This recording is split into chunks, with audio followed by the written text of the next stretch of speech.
Romans chapter 2 verses 8 and 9. But for those who are self-seeking and do not obey the truth, but obey unrighteousness, there will be wrath and fury. There will be tribulation and distress for every human being who does evil, the Jew first and also the Greek. ఆయన 8-9 వచనములు, అయితే భేదములు పుట్టించి సత్యమునకు లోబడక దుర్నీతికి లోబడి వారి మీదికి దేవుని ఉగ్రతయు రౌద్రమును వచ్చును. ఉగ్రతయు రౌద్రమును వచ్చును.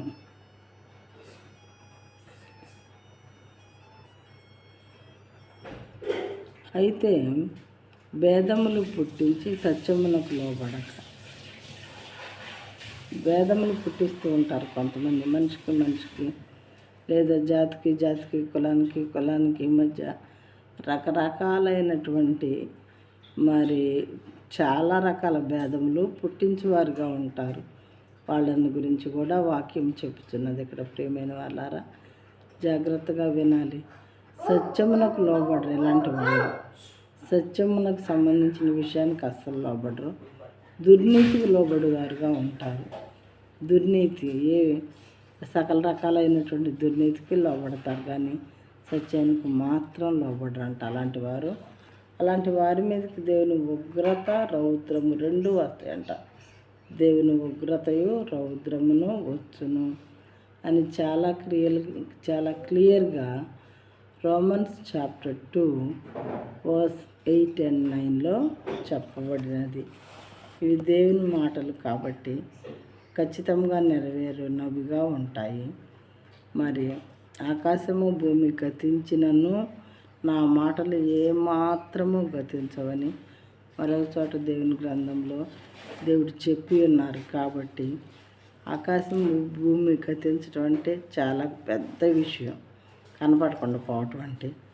అయితే అవన్నా ఒకవేళ జరుగుతాయేమో, కానీ నా మాటలు మాత్రం నెరవేరకుండా మానవు అని దేవుడు చెప్పుచూ ఉన్నారు. కాబట్టి వాక్యం మించిన సహోదరుడా, ఒకవేళ నువ్వు బోల్డంత డబ్బు కలిగి ఉన్నావేమో, నాకు ఎంత డబ్బు ఉంది కదా అది నన్ను రక్షిస్తుంది అనుకుంటావేమో.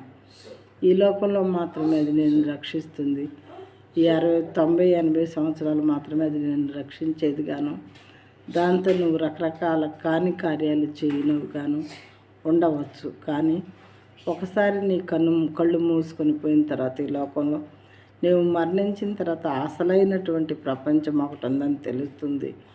అప్పుడు ఇంకా ఆ విషయాల మీద మనం కాన్సన్ట్రేట్ చేయలేము, దేవుని పనిష్మెంట్కి గురి అవ్వాల్సి వస్తుంది. కనుక దయచేసి మనలో ప్రాణం ఉండగానే సత్యాన్ని గ్రహించి దేవునికి లోబడి వారుగా ఉండవలసిందిగా దేవుని బట్టి మనం చేస్తున్నాము.